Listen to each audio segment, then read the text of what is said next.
Muy bien, muy buenas tardes a todos. Vamos dar inicio.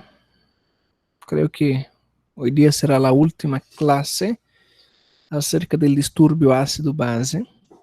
¿Ya? Es necesario que ustedes estén atentos, ya, porque es un tema bastante recurrente dentro de la clínica médica. Es un tema mayormente negligenciado por parte não somente de la clínica, pero por parte cirúrgica, por parte pediátrica, ou seja, por outras áreas que não tomam importância com a clínica média, na clínica médica. É um tema que vocês vão levar por toda a vida. Se vocês aprendem, se vocês estão aprendendo acá em Fisiopato, seguramente vocês vão levar esses conceitos para toda sua vida. ¿Ya? Y ustedes tienen que practicar, es lo que estoy siempre diciendo a ustedes, doctores. Tienen que practicar. Si ustedes no practican, es igual que pasa toda la noche se enamorando de la chica o del chico que sea, y al final de la noche cada uno a su casa. O sea, es traicionero. Si ustedes no practican, no siguen practicando hasta el día del examen. Si ustedes no están practicando hasta el día del examen, seguramente va a llegar en el día del examen y ustedes se van a olvidar. Y para el día del examen ya adelanta a ustedes. No es solamente responder, porque ustedes saben que es sencillo responder. Por ejemplo, hay dos opciones. Hay una pregunta, hay dos opciones. ¿Qué mayormente ustedes harían cuando hay una pregunta y tiene dos opciones? Chuta, ¿no? Marca cualquier una. O sea, yo tengo una pregunta y tengo opción A y tengo opción B. O sea, yo tengo 50% de chance de acertar y 50% de errar. Certo? Pero acá em Fisiopato, acerca desse tema, sim ou sim é 100%. Vocês têm que acertar 100% das respostas. Supongamos que a resposta correta seja a letra A. E vocês marcam a letra A. Ah, doutor, essa é uma acidose metabólica. Muito bem, aí tem a opção de acidose. Aqui diz que é uma acidose respiratória, por exemplo. Já. Pero a resposta correta seria a letra A. Certo? A opção correta seria a letra A. Se eu tenho essa pergunta, já. Se tenho esta pergunta, tenho a alternativa A, e vocês marcaram a alternativa A, vocês têm que me demonstrar, vocês têm que comprovar-me como vocês chegaram a este resultado. Não é simplesmente marcar. Você marca, tem 50% da nota. Pero como chegaram ao resultado? Como chegaram ao resultado? Eu vou querer a interpretação. Claro, depois vou explicar a vocês como sucederá isso. E como vocês me vão demonstrar acerca da interpretação. Ok? Vamos dar início a la clase. Será a quinta clase acerca do distúrbio ácido-base. Já passamos acerca de los distúrbios, não? Acerca da clínica, acerca de los aspectos fisiopatológicos, não? Isso já não vamos rever, não é necessário, porque senão quedaremos todo o semestre falando de distúrbio, certo? Simplesmente vamos ir a unos pontos importantes, já? Hoje dia vamos chegar a uma parte, vocês já sabem identificar, vocês já sabem poner diagnóstico a seus distúrbios, certo? Vocês já sabem o algoritmo, já? Vocês já sabem o algoritmo para hacer o diagnóstico. Então, temos distúrbios simples, ¿no ven? Onde temos acidose, que pode ser de tipo respiratória ou de tipo metabólica. Já sabem os conceitos, que é ácido, que é base. Já sabe quando é compensado,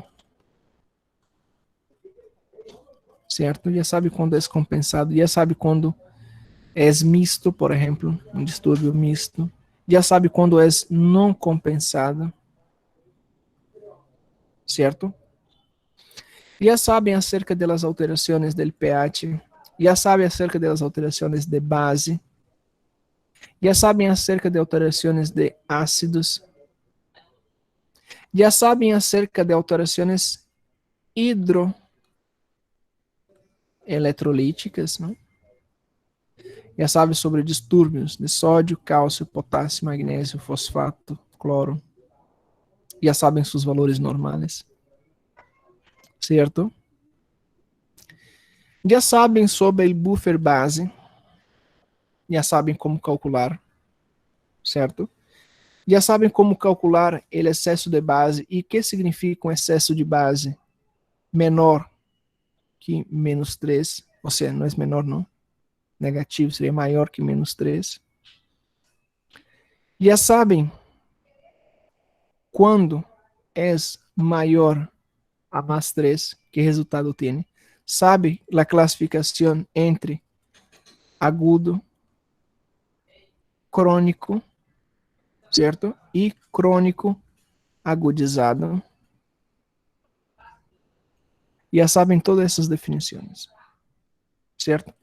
Hoje dia vamos entrar em um limbo, assim vamos dizer, donde temos acá, por exemplo, este caso, nós vamos solucionar esse caso e vocês vão aprender umas coisas mais.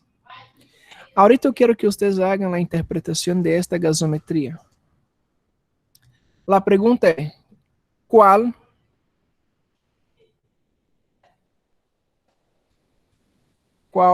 o distúrbio?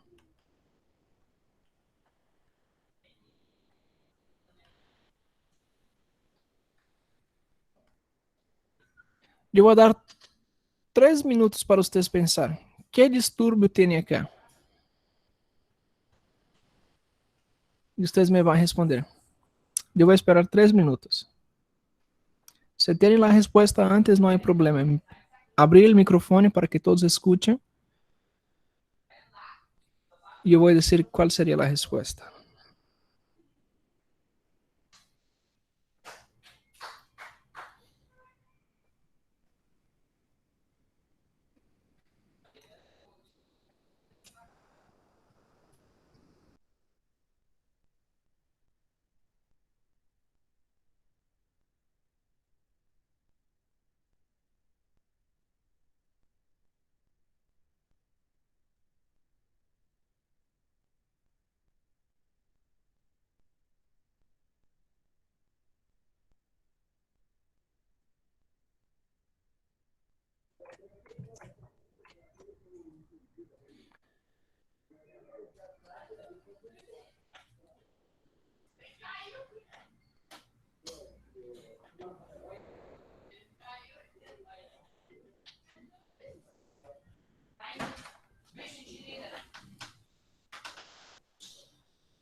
Doutor, Oi, estou escutando. minha tese é de que tem um cloro bajo, uma hipocloremia.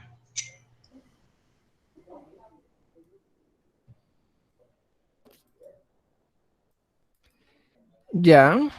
Acá nos dice uma amiga que tem um cloro bajo e tem uma hipocloremia. Muito bem, aí é uma hipocloremia. Aí é uma hipocloremia. E aí identificamos uma coisa. Aí, um cloro que está bajo. Temos uma hipocloremia. Cloremia. Já. Que mais temos? Aí deu ruim, doutor, que os outros parâmetros aí todos normais. Normal, né? Talvez podia ser uma alcalose compensada.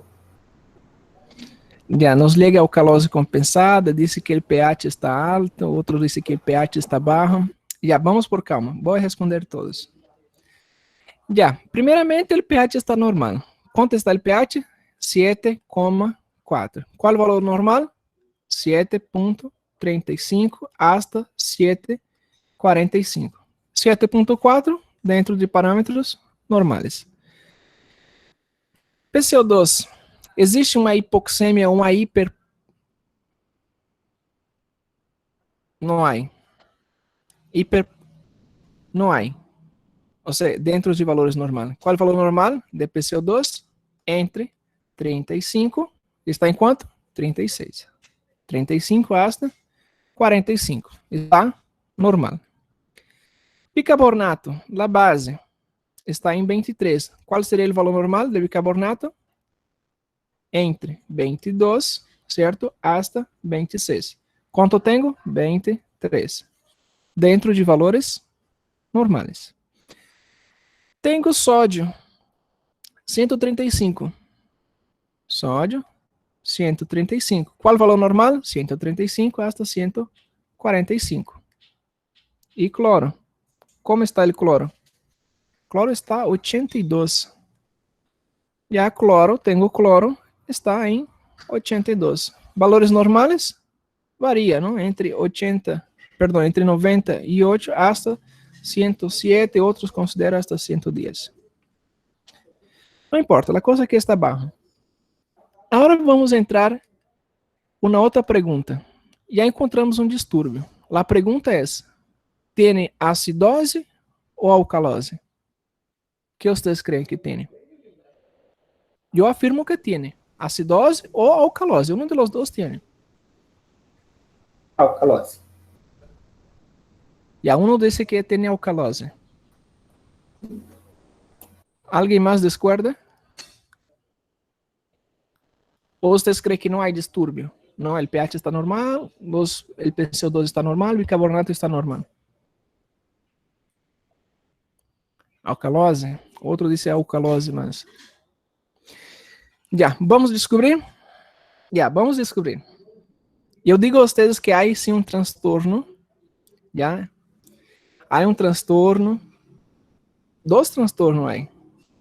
3, não? Seria 3 transtornos. Há uma hipocloremia, e esta hipocloremia vai estar causando um outro transtorno, a nível metabólico e a nível de alterações do pH. Ok? Vamos descobrir? Para isso é necessário nós entender acerca do princípio já eletroquímico. Pero, puxa, doutor, princípio eletroquímico. Já, princípio eletroquímico. Ou simplesmente princípio da neutralidade. O princípio eletroquímico, o princípio da neutralidade, nós vamos ter em el cuerpo sempre vai ter cargas positivas e vai ter também cargas negativas.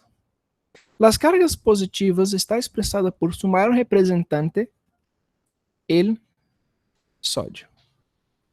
E as cargas negativas está representado por seus maiores representantes, maior equivalente, lo que é el cloro.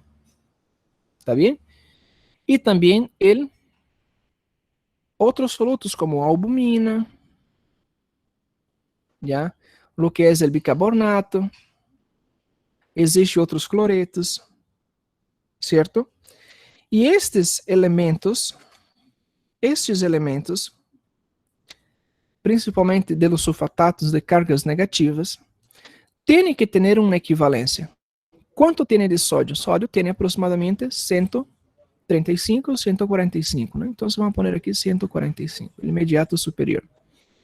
Cloro, aí aproximadamente de 110, não?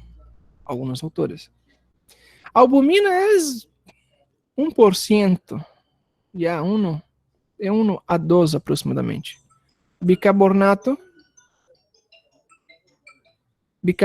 vai ter entre 22 e 26. 22 e 26. O que nós vamos fazer ahorita, só um momento, pessoal. Só chamar meu irmão aqui. Marco, Marco,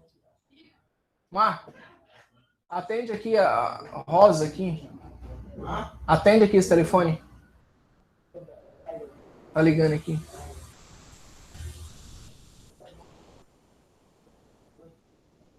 O que ela quer? Ya, seguimos. Então, o corpo necessita de um princípio de neutralidade. Ya? Um princípio eletroquímico, onde cargas positivas sejam equivalentes a cargas negativas. E essas cargas positivas e negativas, quando somadas, por exemplo, 135 mais 145, certo? Nós vamos ter um resultado, certo? De compensação.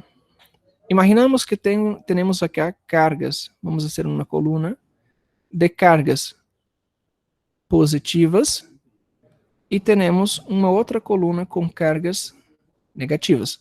Recuerden que isso tem que ser equivalentes. Recuerda que eles trabalham em sinergia, ácidos e base, igualmente o princípio da neutralidade, o princípio eletroquímico. Cargas positivas com cargas negativas. Dentro de cargas negativas, já sabemos, temos bicarbonato, temos cloro, temos albumina, temos outros fosfatos. Pero albumina e fosfatos são basicamente irrelevantes. E dentro de los cátions, ou íons positivos, nós vamos ter alguns elementos, certo? Vamos ter alguns elementos, principalmente o que é o sódio, certo? E aí teremos o maior representante, não? O sódio. Ok. Temos acá um 100% de cátions e ânions.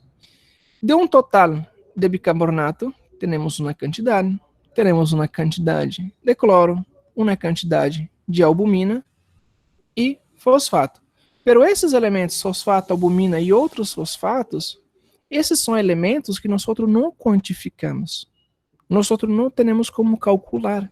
Imagina nós calcular, fazer cálculos, fazer fórmulas para calcular todos os elementos presentes no corpo. Ou seja, não há lógica. Agora, com uma simples gasometria, podemos, e um ionograma, né, ou na simples gasometria, temos resultados de cloro, bicarbonato, certo? Pressão parcial de oxígeno, pressão parcial de CO2. Pero para ser de albumina, fosfato e outros fósforo, outros sulfatados, seria difícil calcular, certo? É por isso que nós vamos calcular solamente o que é cargas positivas e cargas negativas. E o que é interessante é que se queda um hiato, ou seja, queda um vazio, um vazio entre, hiato significa vazio, entre proporções de sódio, de cloro e de lo que é el bicarbonato. ¿Tá bem? E este elemento, esse hiato que nós não calculamos, nós vamos chamar de annual gap. ¿Tá bem? O annual gap é o resultado entre a somatória de todos os anos, restando todos os cátions, certo? E como fórmula matemática para calcular os annual gaps, nós vamos calcular através de uma fórmula que é sódio menos cloro mais bicarbonato. Já para que vocês entendam, quando calculamos sódio,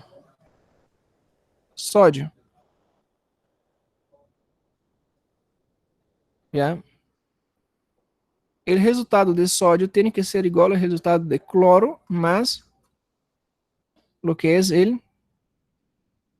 bicarbonato, certo?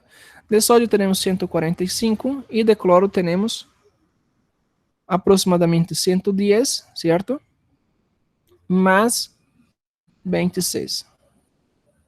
Teremos um resultado aproximado de 6, não é? 1, seria 3 e 1. Para 145, nos falta algumas coisas, não é? Existe um aproximado que nós temos que ligar. Recorda que tem que ser positivo, tem que ser igual a negativo? E isso existe um vazio que nós não calculamos. Por isso nos falta aproximadamente entre 8 e 12 miliequivalentes de elementos não calculados, que seriam os anion gaps. Certo? Dentro de los anion gaps está incluído o que é cloro, albumina, já? E outros elementos que nós não calculamos, porque é irrelevante. Já? Pero devemos calcular, e é isso que nós vamos aprender ahorita a calcular. Certo?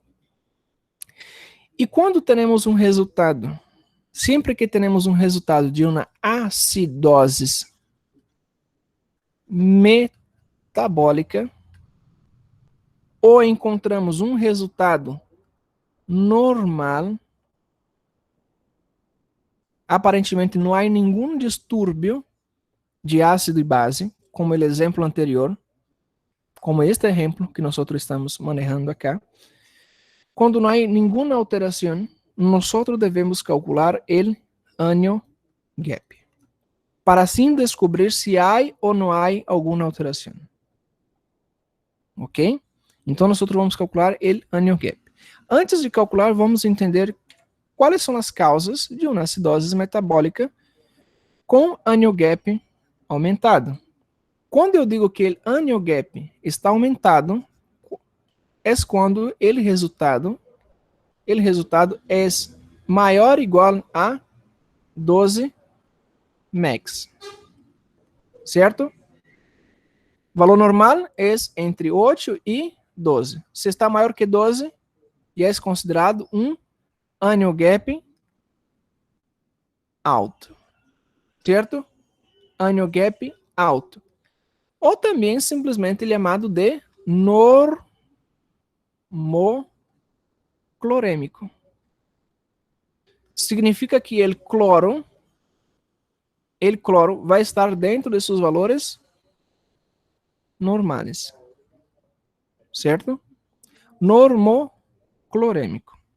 Se o cloro está dentro de seus valores normais, significa que eu posso ter um anion gap alto. Anion gap alto. Certo? Ou simplesmente eu posso ter um anion gap normal. E o cloro, quando o anion gap está normal, eu vou ter uma hipercloremia. Certo? Hipercloremia. Agora, quais são as causas de um anion gap alto? Principalmente o que é a acidose lática. É outra forma, existe uma acidose, já que se chama acidose metabólica lática. É quando é provocado por alguma dessas enfermidades, como sepsis, choque, PCR, hipoxemia grave. Hipoxemia grave. O que seria uma hipoxemia grave? El PCO2 está diminuído. Já, por exemplo, muito baixo. 20, por exemplo. 15. Isso é uma hipoxemia. Hipoxemia. Ok? Insuficiência hepática. Isquemia mesentérica. VIH. Intoxicação por cianeto ou intoxicação por monóxido de carbono. Crise convulsiva. Acidose de lática. Neoplásia maligna o intoxicação por fármacos de biguanidas, que é um elemento, é um fármaco em combate de tratamento, não? E controle da diabetes. Também presente em la cetoacidose diabética, geralmente em pacientes que têm diabetes mellitus tipo 1 e utiliza insulina. E por algum motivo, esse paciente é deixado de tomar insulina. E provocado o que é a cetoacidose diabética. E nada mais é do que uma acidose metabólica. Ok? Tratamentos com insulina e muita hidratação.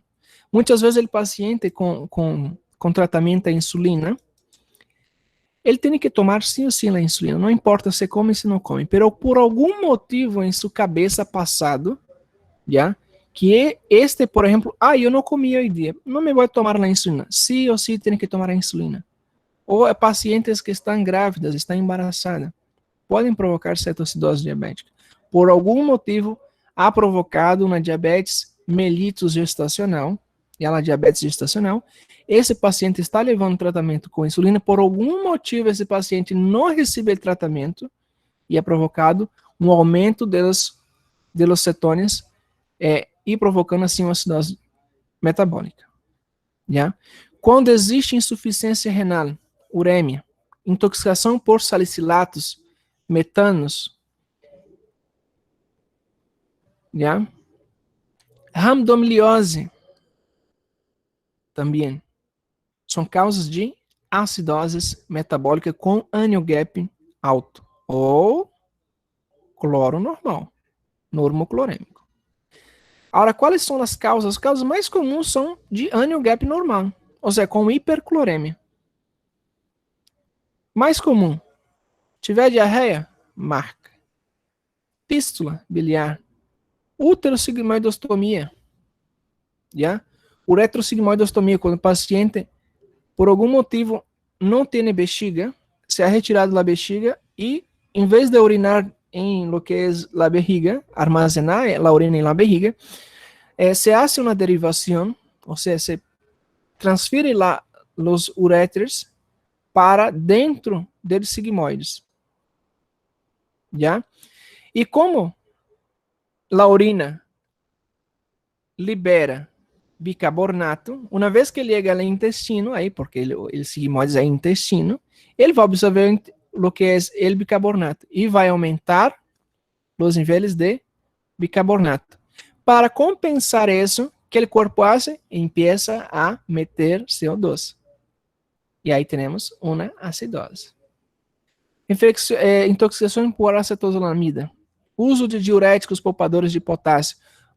Eu sei que muitos de vocês querem barrar de peso e vocês se tomam diuréticos, já? Podem provocar uma cetoacidose metabólica, já? Com anion gap normal. Ou seja, seu exame de laboratório, se hace uma gasometria, vai estar normal. Normal vai estar sua gasometria. A coisa é que não é muito seguro que se vocês não sei, imagino que vocês querem aprender ou estão aprendendo bem o que é a gasometria, mas seguramente não vão colar, está normal, valores normal, não? Mira, pH normal, PCO2 normal, bicarbonato normal, sódio normal, cloro um pouco baixo, já, mandamos para casa. E aí, se morre o paciente. Nutrição parenteral total, não? Insuficiência renal crônica, suprarrenal, hipoaldosteronismo também, pseudo, igualmente, e lo que es derivación en el corazón. ¿Está bien? Bien. Quanto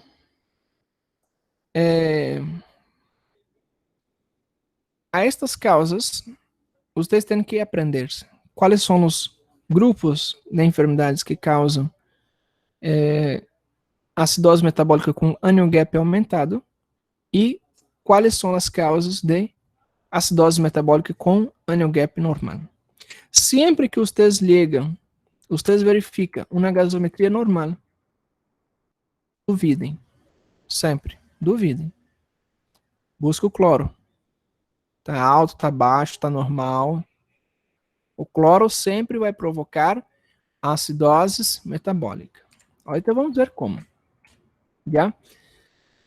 Para vocês aprenderem de anemotécnico acidose metabólica aumentada, vocês decorem saúde. Saúde. Já? Saúde. Saúde. Salicilatos, intoxicação por AS, aspirina, álcool, lactato, uremia e diabetes, através de cetônios. Algoritmo diagnóstico.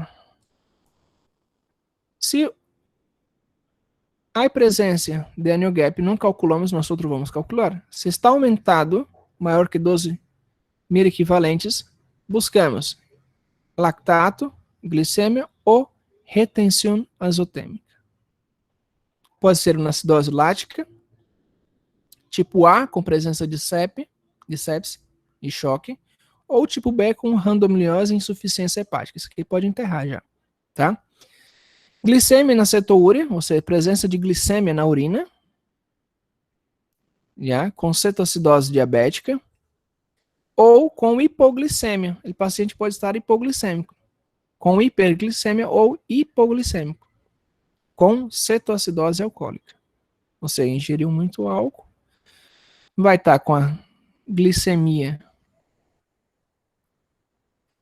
no piso, né? No piso que eu falo, no chão. Glicemia vai estar lá embaixo. 30, 40 miligramas por decilitro. Já? Bebe, encheu o cu de cachaça, depois está lá com acidose metabólica lá para vocês resolver o problema dele na UTI, enquanto está ocupando a vaga de outro paciente. Tá? Cuidado. E cuidado porque eu digo que vai estar normal, né? Os laboratórios dele vai estar normal, a gás vai estar normal. Vai estar lá o paciente hiperventilando, consciência, estuporoso, suando, sudoração profusa, frio, sonolento, coma, morreu o paciente. Ok? Ou tem um annual gap normal, não entre 8 e 12, seguramente vai ser um annual gap urinário. Se é muito negativo, geralmente é através de diarreia ou fístulas entéricas, né? Ou útero-sigmoidoscopia. Se positivo, acidose tubular renal, não? Com uma acidose tubular renal. Certo? Seguimos. Porque não está absorvendo o que é o bicarbonato. Vamos seguindo. Isso depois vocês aprendem esses algoritmos, yeah? Decorem esta tabla. Agora vamos ao caso. Se temos este caso que vocês estão mirando, yeah, de annual gap com valores normais, vocês vão pensar a desconfiar-se, não?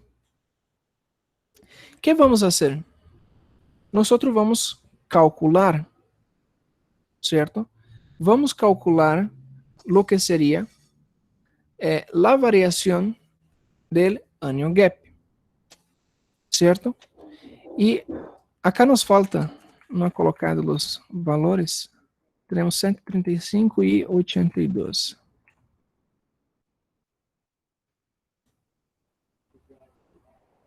Vamos pôr acá 135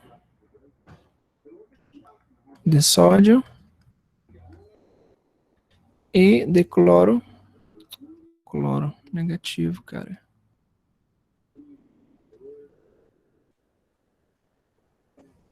Yeah. 82 max. Ok? Bien. Se aparentemente todo está normal, não? O pH está normal, o sódio está normal, o PCO2 está dentro de parâmetros normal e o cloro está bajo, certo? E como está o annual gap? O annual gap, nós nos perguntamos, como está o annual gap? certo? Ou ao contrário, annual gap, ok? Se vocês não calculam o annual gap, são os solutos não quantificados, se vocês não calculam, seguramente vocês vão mandar o paciente para casa. Mas vocês recuerdan da classe de fisiopato, recuerdo que o Dr. Prata era um chato e nos dizia que tem que calcular o annual gap. Agora nós vamos sentar e calcular o annual gap. E nós vamos simplesmente calcular o annual gap. O annual gap desse paciente, yeah, é igual sódio menos cloro mais o bicarbonato, certo? Para calcularmos, temos 135 menos 82 mais 23. De um total, temos acá 5, sim, e 10. Temos um total de 135, então o annual gap é igual a 135 menos 82 mais 23. Annual gap, repetimos acá outra vez, vocês têm que fazer dentro das fórmulas, não? E agora sim, chegamos ao final, 135 menos 105. É um total de annual gap igual a 30. 30 está superior a o valor normal. O valor normal é de 8 a 12. Então, quanto é o annual gap de meu paciente? O annual gap de meu paciente é 30. Significa que eu tenho um paciente com annual gap aumentado. Certo? Então, o annual gap do paciente, eu vou pôr acá por cima do pH, o annual gap do paciente é de 30. Volvemos acá. Se está superior a 12, eu tenho alguma dessas causas. Ou é lactato, ou é glicemia, já, cetonúria, ou é retenção isotérmica, já, por uma hipercalemia, aumento de cálcio. Certo? Quando eu encontro este resultado de annual gap, eu tenho que passar a uma outra fórmula, que se chama delta-delta. Ih, doutor, complicou agora, né? Já, vocês já aprenderam a calcular o annual gap. E a annual gap está aumentada. E a descobriram a provável causa. Se eu pergunto, por exemplo, em seu exame, pongo um caso clínico como este acá, com valores normais, pongo aí sódio, cloro, para vocês calcular o annual gap, e eu simplesmente posso solicitar, tenho um paciente de 30 anos de idade, e dentro dos seus exames de laboratório, não, que o paciente alegado no centro de saúde estava um pouco sonolento, estava hablando confuso. Aí, os seus laboratórios, dentro dos seus valores, temos um pH de 7,4, um CO2 de 36, um bicarbonato de 23, um sódio de 135, um cloro de 82, uma glicemia de 90 miligramas por decilitro. Me diga quais são as causas desse distúrbio. Ou seja, pero doutor, está todo normal dentro de valores normais. Ya, pero calcular el annual gap. Uma vez que encuentra os valores de annual gap, vocês vão encontrar quais seriam as causas. Se estou falando de um annual gap alto, seguramente o paciente está em choque, PCR. Se está em choque, pode ser que o paciente ha perdido volume, ha tenido um golpe, ha caído de alguma, ou tem VIH, ou se ha tomado alguma coisa, ou alguns minutos atrás ha tenido uma crise convulsiva, vocês tampouco não sabido deste diagnóstico, ou se é intoxicado por um monóxido de carbono, nunca se sabe. Ou o paciente tem uma afectação, uma insuficiência hepática, ou o paciente tem uma tuberculose, não está respirando bem, não está, ou tem uma DPOC, não está ponendo bem o que é o CO2 para fora, está reteniendo o CO2, certo? Ou o paciente tem uma respiração de Kussmaul, certo? Então, vocês já vão ter uma ideia. Se há alguma dessas opções, já, de sepsis, choque, PCR, hipoxemia grave, insuficiência hepática, se tem alguma dessas opções, seguramente você já vai marcar, já. Já vai marcar porque já descobriram que esse tem um annual gap de 30, ou seja, acima do normal, não? Acima do normal. E el cloro está abaixo, doutor, claro. Pero quando hacemos o cálculo de annual gap, descobrimos que o cloro está adequado para os valores de pH. Pero, doutor, eu não sei se é uma acidose ou uma alcalose. Claro, até o presente momento, eu tampouco sei se é uma acidose ou uma alcalose metabólico respiratória. Eu não sei se é um distúrbio simples, se é um distúrbio misto. Eu não sei. Para nós descobrir se é um distúrbio misto, o único que eu sei é que tenho um annual gap fora do parâmetro. E estou suspeitando de uma acidose metabólica. É uma suspeita. Suspeita, nada mais. Porque o doutor me disse, ou seja, em los livros também está escrito, quando o annual gap é superior a 8 e 12 mEq por litro, eu tenho que sospechar de uma alteração de cloro ou uma acidose metabólica. Quando tenho valores de gasometria dentro de parâmetros normais com um annual gap aumentado, primeira suspeita, cloro ou uma acidose metabólica. Pero, doutor, o pH está normal, o bicarbonato está normal. Já passamos a outra forma, que se chama delta-delta. Delta significa, delta é um triângulo, não? Recordam assim, é um triângulo. Delta significa variação. E agora nós vamos estudar a variação que existe entre o annual gap e a variação do bicarbonato. Vamos aprender outra fórmula. Já. El delta-delta, la variación de la variación es la relación, ¿ok? La relación entre la variación de anion gap dividido entre a variación de bicarbonato, que es igual la variación, ya, esa es la relación. Ahora tenemos la variación de anion gap y la variación de bicarbonato. HCO3, ya. Resumindo, temos que fazer um cálculo entre a relação, ok, entre a relação de anion gap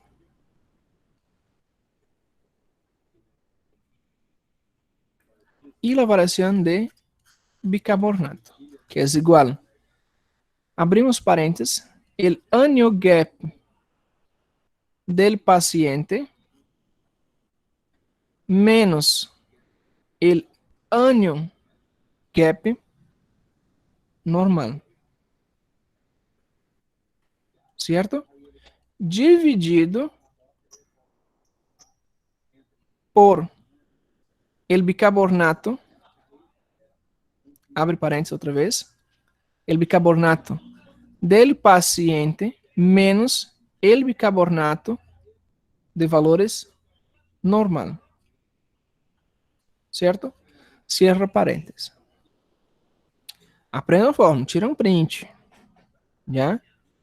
Esse é o cálculo. Vamos descobrir qual a variação que tem o paciente de bicarbonato e a variação de anion gap. Ok? Calculamos. Quando temos um resultado, já descobrimos que tem um anion gap de 30. Certo?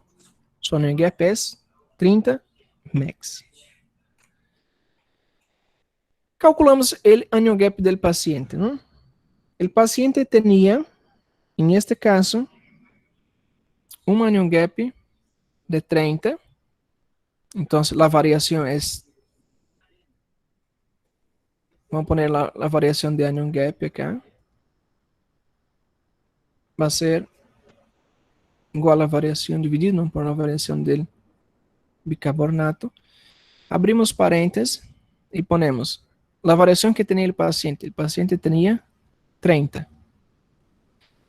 ¿Cuál valor normal que nosotros vamos a utilizar como referencia? Es 12, el inmediato superior. De bicarbonato, ¿cuánto tenía el paciente? El paciente tenía 23. ¿Cierto? Aquí, cadê? Ahí. Tenía 23. ¿Cuál es el valor que nosotros vamos a utilizar? Vamos a utilizar como referencia, ¿ya? Vamos a utilizar 24 como referencia. ¿Está bien? Que sería básicamente el valor normal. Ahora calculamos. 30 menos 12, ¿cuál sería el resultado? Sería 8. ¿Cierto? 18. Ó, tô endoidando aqui. É isso. Isso, é porque eu peguei 10 aqui. Prestado. Aí devolve mais um. E aí, então, seria um total de 18. Dividido 23 menos 24, eu tenho um total de 1. Certo? Tenho um total de 1. Agora. Um negativo. Oi? Um negativo. Isso. Negativo. Então, se eu tenho uma fração. Ou seja, sigo com um cálculo de proporção de 18 para 1. Ou seja, escrevendo de outra maneira, eu tenho uma proporção de 18 para 1. Ou seja, a cada 18, a cada 1 de bicarbonato, eu tenho um aumento de 18 de anion gap não calculados. Esse seria meu resultado. Agora a parte mais difícil. Quando vocês fazem esse cálculo, vocês têm que ir a uma tabla de referência. Tem que ir a uma tabla de referência, que seria esta tabla aqui. Já? Quando está menor, mira esta tabla. Quando está, deixa eu trocar de cor aqui. Quando está menor a 0,4, significa que eu tenho um anion gap normal. Isso é considerado dentro de parâmetros normais. E eu vou ter simplesmente uma acidose metabólica. Certo? Eu tenho uma acidose metabólica. Quando o anion gap está em proporção de 0,8 hasta 8, eu vou ter uma mistura de anion gap, já, de entre acidose metabólica mais uma acidose metabólica. Ok? Eu vou ter 2 acidoses metabólicas. Dupla. Agora, quando está em 0,8 e 2, eu vou ter puramente uma alteração simples, que é uma acidose metabólica. Esse valor que nós calculamos de delta-delta, se ele resultado sale entre 0,8 e 2, é uma simples acidose metabólica. Mesmo com pH normal, PCO2 normal, bicarbonato normal, sódio normal e solamente há uma alteração de cloro. Ok? Todo está normal. Eu vou poner aqui qual é o diagnóstico. O diagnóstico seria uma acidose metabólica. Isso já é claro. É uma acidose metabólica. Pero agora, quando temos superior a 2, em nosso caso temos 18, não? Um total de 18 para 1, significa que o anion gap, o resultado que me vai dar, é uma combinação de uma acidose metabólica com uma alcaloses. Já? Então, assim, em este caso que nós temos acá, o valor de anion gap é igual 18 para 1, significa que eu tenho uma acidose metabólica com uma alcalose metabólica. E vocês iam mandar o paciente para casa. Ou seja, é um pouquinho mais complexo, não é isso? É um pouco... Microfone. Oi? Oi? Estão me escutando? Bate no microfone aqui. Já.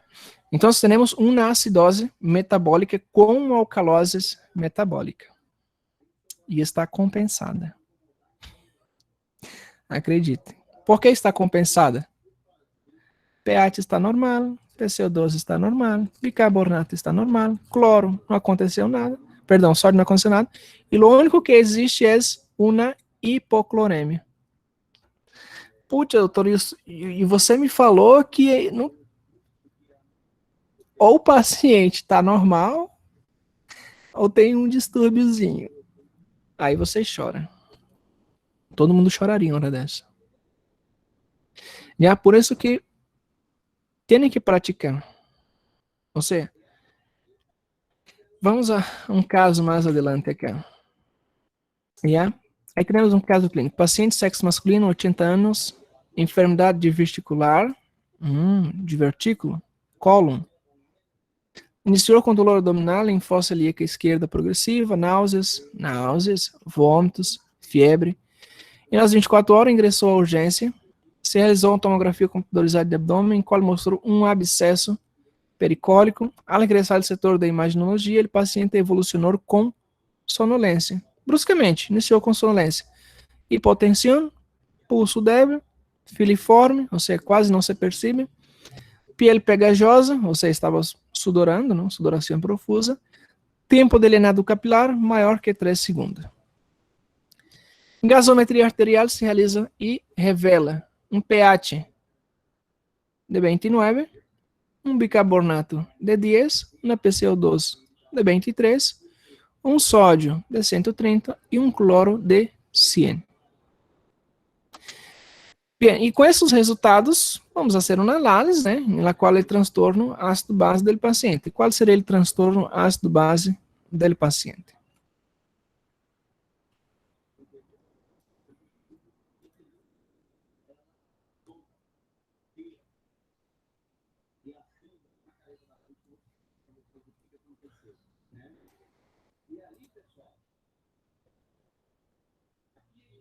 Já para vocês, calculem. Uns 2 minutos mais para vocês calcularem. Isabela, se não há tolerância, por que o pH de 7,4 está normal? Seria contabilizado como 7,4? Sim. Ele está normal porque existe um período de compensação. Ele está compensado. Por isso que naquele exemplo que a gente estava fazendo agora, existe um período de compensação.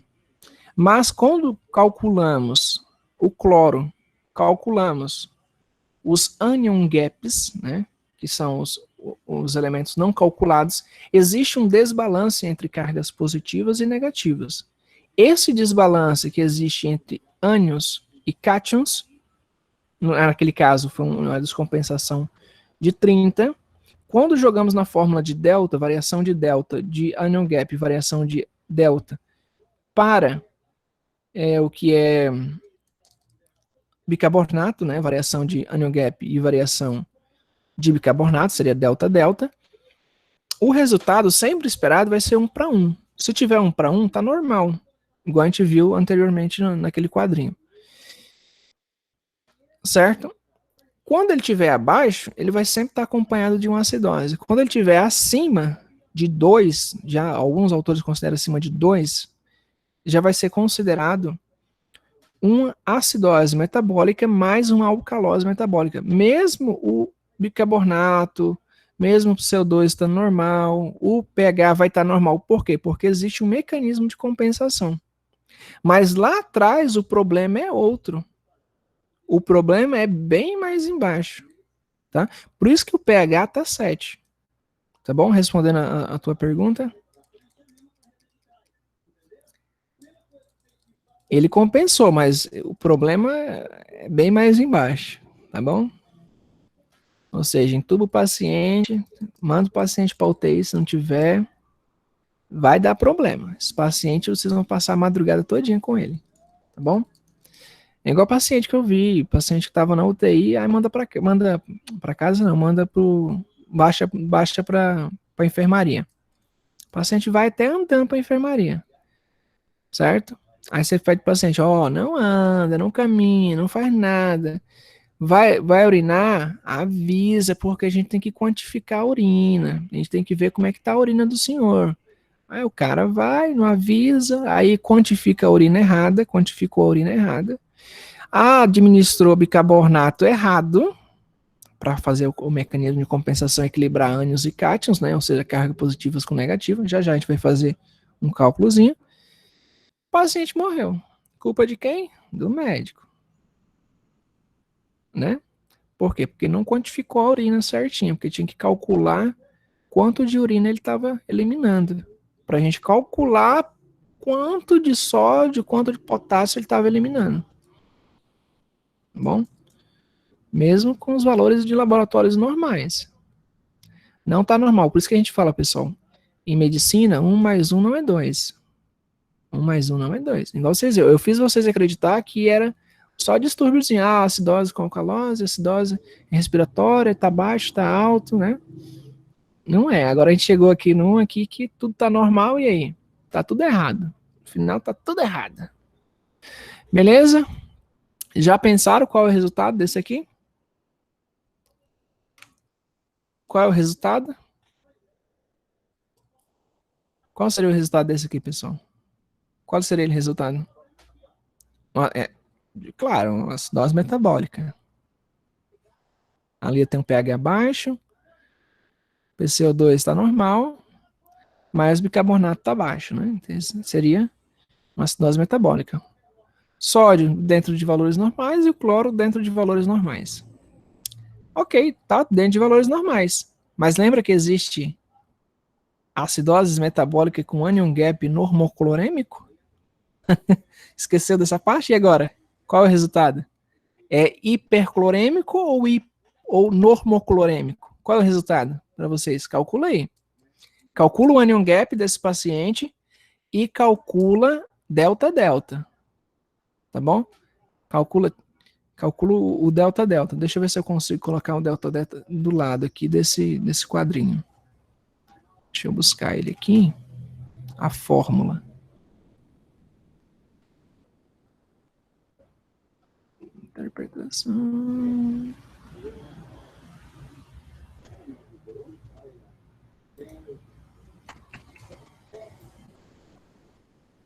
Eu vou colocar aqui do ladinho.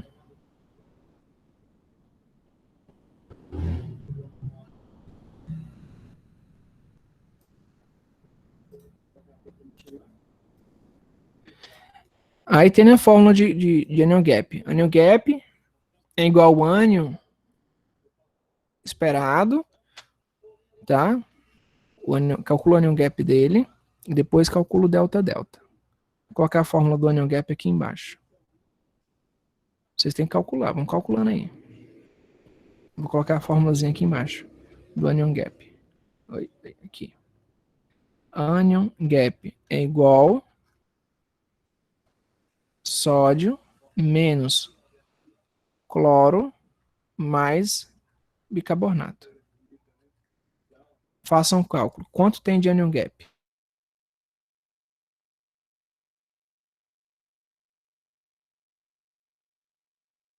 Calcula delta-delta. Alguém falou 20 aqui. Vamos ver os demais. O que diz os demais?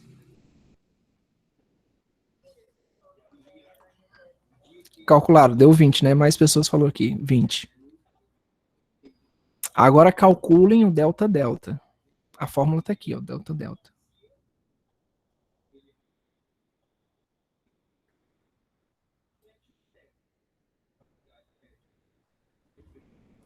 Aqui a fórmula do anion gap.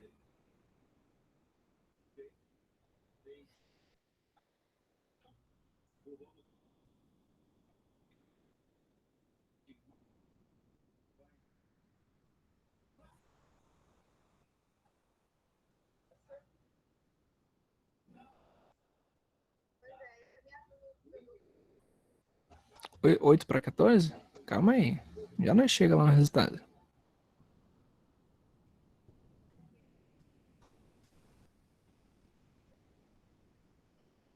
Uhum.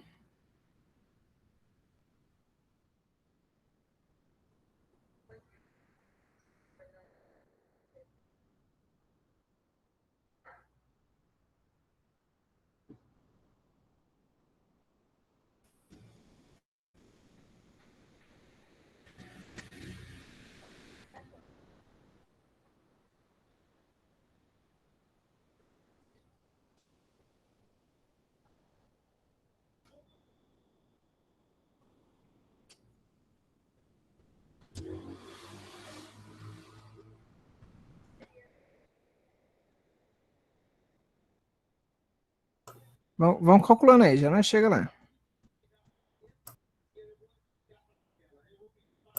Doutor, Oi? aqui no cálculo do delta aqui, o que vem primeiro é o valor normal ou o valor do paciente aqui no carbonato? Do paciente. Mas aqui na fórmula fala que é o normal. No cálculo é o valor do paciente e depois o valor normal. É isso, o valor do paciente depois o normal. Mas a fórmula aqui no número 3 aí, doutor, não fala primeiro o normal, o 24? Calma aí, no 3 a gente não chegou ainda não, calma aí. Já a gente chega no 3, na parte 3. A gente tá na parte 2 ainda, do cálculo. Tá bom? Ah, tá. Já a gente fala da parte 3.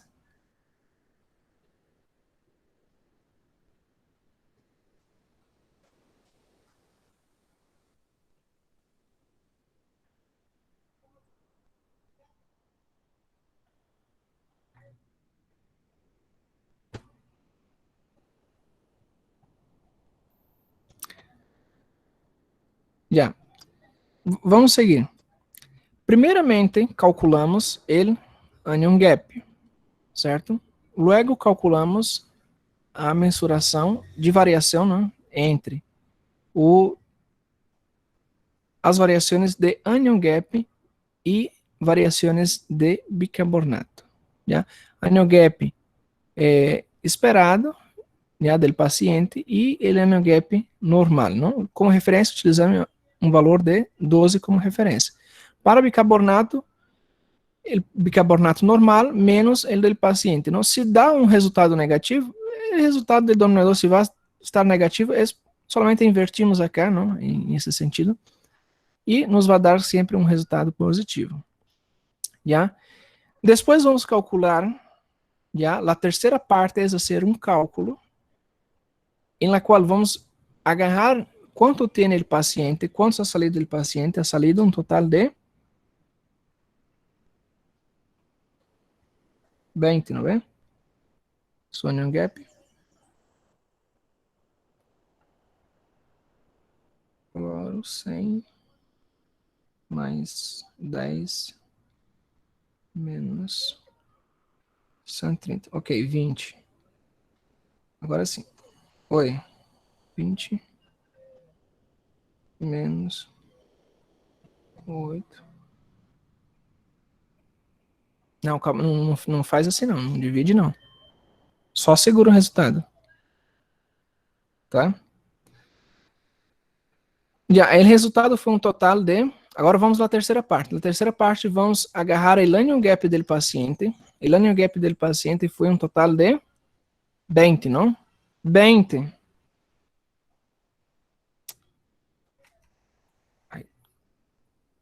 20. 20 menos 12. Quanto seria? Um total de 8, não? Agora, temos 24 menos o total de bicarbonato. Então, temos 8, não? 20 menos 12 é igual a 8. E o total de bicarbonato. Temos quanto de bicarbonato? Qual é o valor do bicarbonato, pessoal? 10, né? 10. Quanto? Menos 24. Aí. O negócio, quando eu coloco em tela negra, ele apaga. Deixa eu ver se tem um próximo. Eu vou pôr aqui. Aqui, pequeno. Então, teríamos 20 menos 8, certo? E abaixo, 24 menos 10, que tem o paciente. E aí sacamos, não? Doutor, total. não é 20 menos 12, que é igual a 8? Isso, 20 menos 12 é igual a 8. Então já estou fazendo a trocada aqui. Deixa eu apagar aqui que fica mais espaço. Agora. Já, vamos fazer aqui. 20 menos 12, é um total de 8, né? Aí. E dividimos aqui. 24 menos um total de bicarbonato. O paciente tinha 10, não? Aí tem 10 de bicarbonato. 24 menos 10 seria 12, 14, não? 14. 8, já, 8 sobre 14. Agora vocês têm que recordar de fração. Recordam de frações? Ou simplesmente podem dividir por 8 dividido para 14. Já? 8 para 14.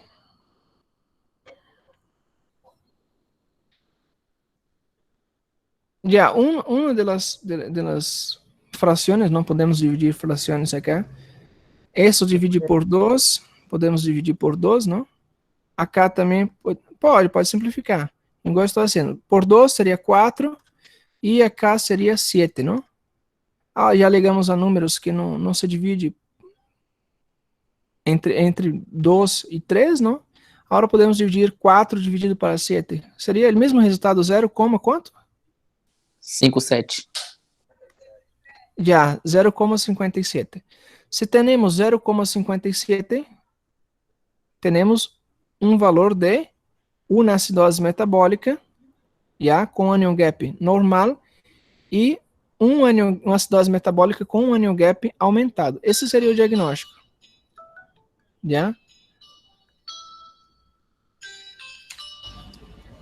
Ou seja, seguimos. Como diagnóstico, não? Uma acidose metabólica com alarme chato.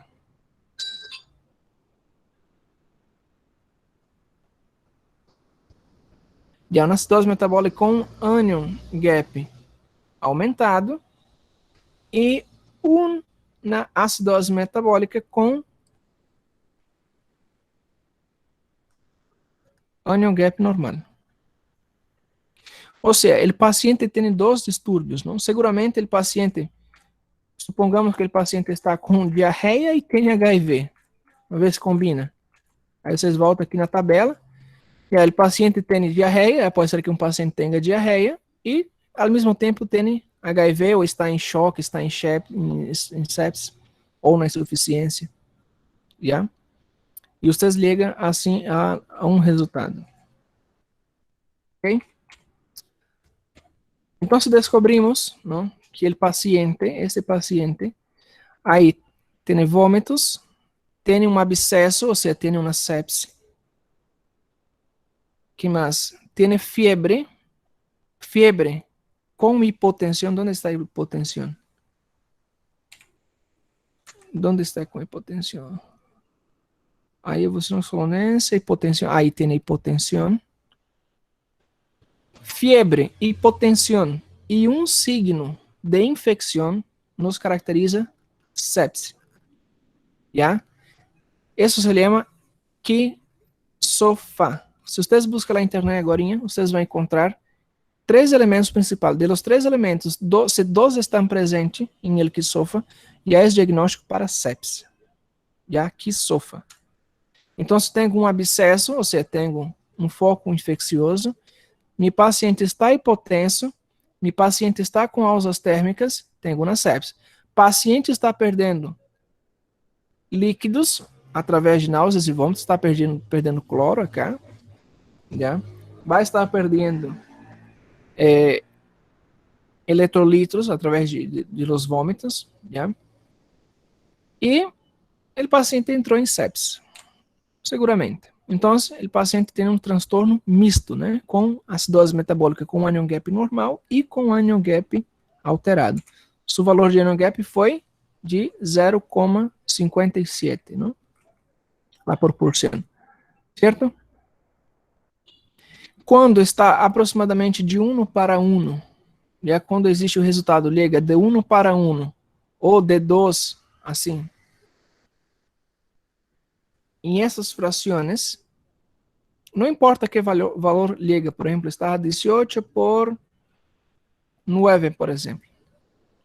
Reduzimos e ligamos na proporção de aproximadamente entre 1 e 2 de delta-delta. Se os valores de delta-delta estão entre 1 e 2, significa que o paciente tem puramente uma acidose metabólica. Se está menor ou se está maior que 1, entre 1 e 2, seguramente o paciente tem outros transtornos. Ok? Bem, determinamos esse transtorno, né, através da observação do PCO2 de bicarbonato. Descobrimos que é uma acidose metabólica, e aí o PCO2 por estar alto. Determinamos os valores, não? E descobrimos também, claro, podemos fazer o PCO2 esperado? Sim, podemos calcular o PCO2 esperados, não? Pero chegaremos a um resultado dentro de valores normais, não? Que o paciente se encontrava. E aí temos o resultado, não?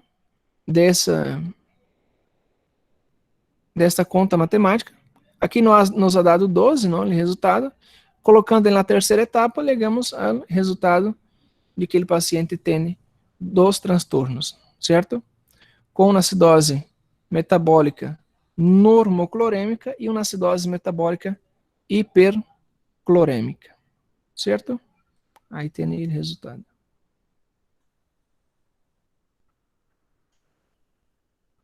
Listo. Há tempo ou não há tempo?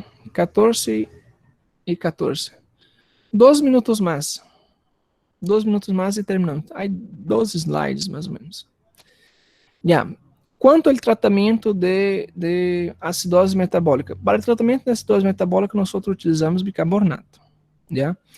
Nós vamos infundir bicarbonato nos pacientes quando o pH está menor a 7,2 ou 6,9 em cetoacidose diabética. Pero há que ter cuidado em la administração de bicarbonato de sódio, já? Bicarbonato de sódio, porque eles podem provocar arritmias, choques e depressão miocárdica. Como se calcula? Como se faz o cálculo? Utilizamos para fazer o cálculo, não, de déficit de bicarbonato para tratamento, TX é tratamento de acidose metabólica, não importa que tipo de acidose metabólica é esse. Há um método tradicional, que é o déficit de bicarbonato, né? Se multiplica 0,3 por el peso do paciente por el excesso de base. Quando não há excesso de base, existe esta outra técnica, já que é um método mais atual, que utilizamos 0,5 multiplicado por el peso do paciente, el bicarbonato desejado e el bicarbonato atual. Se eu pido a vocês, por exemplo, vamos fazer um cálculo aqui. Imaginamos que eu estou com uma acidose metabólica. Não importa os valores da acidose metabólica. E vocês têm que calcular a quantidade de bicarbonato que vocês vão infundir em este paciente. Vocês multiplicam 0,5. Supongamos que o paciente tem 100 de peso. O bicarbonato desejado que vocês querem que o paciente tenha, claro, sempre vai ser um bicarbonato próximo aos valores normais, não? Vamos utilizar aí 24 como referência, já? O bicarbonato atual, imaginemos que está em 30. Quanto seria o resultado disso? Teríamos 0,5 por 100, seria 50, multiplicado por 6. Qual seria o total aqui? 50 por 6 seria 300 ml, 300 ml, ¿ya? Assim seria, 300 ml de bicarbonato. Esse seria o total de bicarbonato que vocês têm que infundir em seu paciente. Ou seja, 300 ml de bicarbonato. Ou seja, tem que recordar que uma ampolha de bicarbonato de sódio, existe apresentações com 10 ml e existe apresentação de 100 ml. Se forem de 100 ml, seria 3 ampolhas de 100 ml. Se forem de 10 ml, seria 30 ampolhas de 10 ml. ¿Ya? Pero ustedes no van a pasar todo eso en ahí tiene. Hay presentaciones de 10 ml y presentaciones de 100 ml. La concentración del bicarbonato es de 8,4%. E representa, cada ml existe 1 miliosmol ya de bicarbonato. 1 miliosmol de bicarbonato. Entonces ustedes tenían 300 ml para infundir en su paciente. Ustedes van a dividir en 3 etapas ya de infusão. Infusão, tira print, de bicarbonato de sódio. 3 etapas. Aí 3 etapas. Na primeira etapa, 1/3 da quantidade, 1/3 da dose infundida. Nesse caso, se são 300, seria 100 ml. 100 ml em bolo. O que significa em bolo? De uma vez, aplica no paciente, na seringa mesmo, já em bolo. 1/3 da dose, e aí nesse caso já seria 2/3 da dose, não? Mas 100 ml, vocês vão pôr para 6 horas em seu paciente. E esse intervalo, vocês vão, entre a segunda e a terceira dose, vocês vão repetir a gasometria. Já, vai.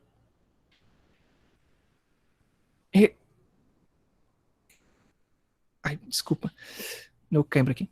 Vai repetir a gasometria. Já? Depois dos valores da gasometria, se hace análise, se é necessário, vocês vão pôr lá última 100 ml. Certo? Essa é uma fórmula com 3 etapas. Há outra fórmula com 2 etapas para pacientes mais críticos. Ou seja, metade, 150 ml em bolo, a segunda dose mais 150 ml para 6 horas e ao final repite a gasometria. Qual seria o problema de administrar? Qual seria o problema de administrar bicarbonato de sódio? Seria arritmias, choque, depressão miocárdia. Pero você me está dizendo que é aplicar bicarbonato de quê? De sódio. Se nós administrando muita quantidade, bastante quantidade de bicarbonato, o que nós provocamos?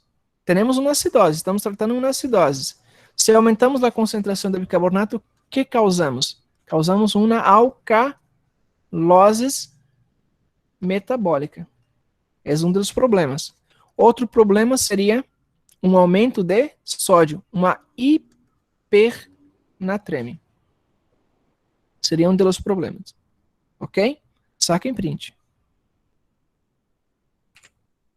Certo? Aí tem os riscos, não? Edema agudo de pulmão, hipernatremia, redução do cálcio ionizado, redução do pH intercelular e acidose paradoxal. Listo. Llegamos al final del tema. Ahora es practicar. 14:21. ¿Alguna pregunta que quieran hacer? ¿Alguna duda más? Antes que finalicemos. Doutor, está me escutando? Estou escutando, pode falar. A terceira etapa do tratamento também aparece de 6 horas ou 12 horas? Tem um eco, você está falando. Escreve para mim no chat, eu não entendi, tem um eco aí. Já, vamos aos avisos. O dia de manhã será a prática em seus respectivos horários. será a apresentação dos temas, já o grupo que falta apresentar os temas anteriores, e aí os temas recentes, não, como a fisiopatologia da febre, da hipertensão arterial sistêmica e outros. Yeah? Será amanhã, será a apresentação do seminário. Você já sabe como é o seminário, não? Quem foi que fez a pergunta? Está escrevendo no chat para mim. Doutor, amanhã são duas apresentações, del tema passado e del tema de agora. Isso, duas apresentações. Os que não apresentaram, apresenta amanhã. Os que já apresentaram, só assiste.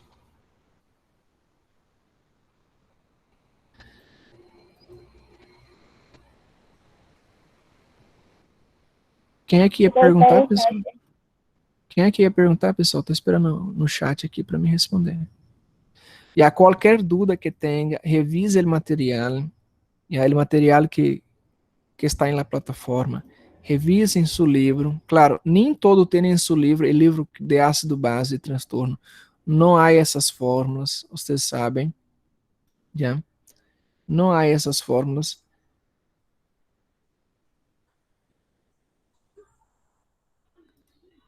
Aliás, solamente há os transtornos simples, não? Há os transtornos simples. Pero é interessante vocês sempre estar revisando.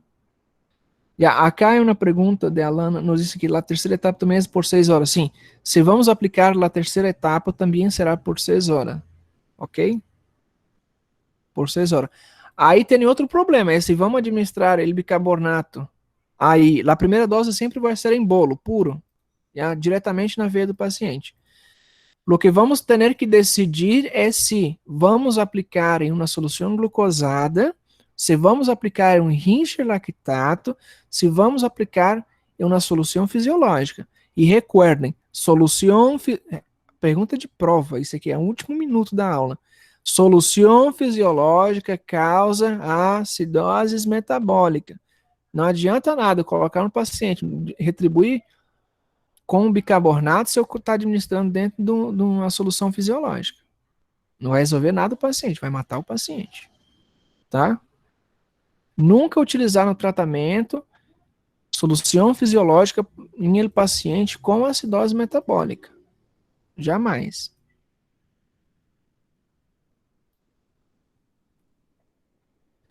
Ok? Muito bem. Se não há mais perguntas, nós vamos.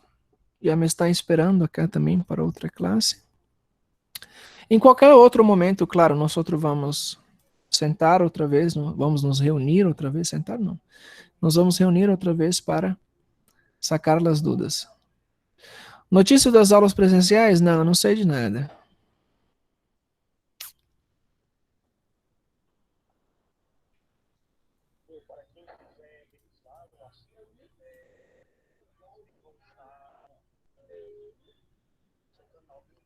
Isso, sempre. Isso, pessoal. Quem quiser revisar os vídeos, sempre tá lá no YouTube, tá bom? Vai lá na playlist de fisiopatologia, vai lá no grupo de vocês, né? No caso, vocês marquem essa aula aqui, dia 23, teoria 2, né? T2, / o grupo de vocês, se é G1, G2 ou G3, e tá lá a fisiopatologia. Assistam as aulas lá também. Ou dentro, mais organizados e na plataforma, tá em sequência, né? Essa seria a 5ª aula. Lá tá bem resumido, aula 1, 2, 3, 4, 5, tá bem? Se necessário uma outra aula, passamos outra aula, não há problema. Somente com casos. Somente casos para você solucionar o problema. Tá bem? Pero intentem resolver gasometrias. Busquem gasometria na internet, nos grupos de WhatsApp. Acá bastante nos grupos de WhatsApp. Intenta solucionar os problemas. Claro, vão por etapa. Primeiro descobre se há uma alteração, quando há 2 alterações, tenta verificar qual seria o PCO2 esperado, aplica as fórmulas, vai treinando, esse é o segredo, vai treinando, porque senão buga, vai bugar, igual eu agorinha, eu buguei agorinha, acabou, homem, se não fosse vocês ajudando, tinha errado, tá bom? Beleza, pessoal, bora lá? O pessoal já tá me esperando aqui para uma aulinha também. Nos vamos até a próxima. Até amanhã, né? Até amanhã. Tchau, tchau. Tchau, doutor. Buenas tardes, doutor. Tchau. Gracias, doctor. Buenas tardes.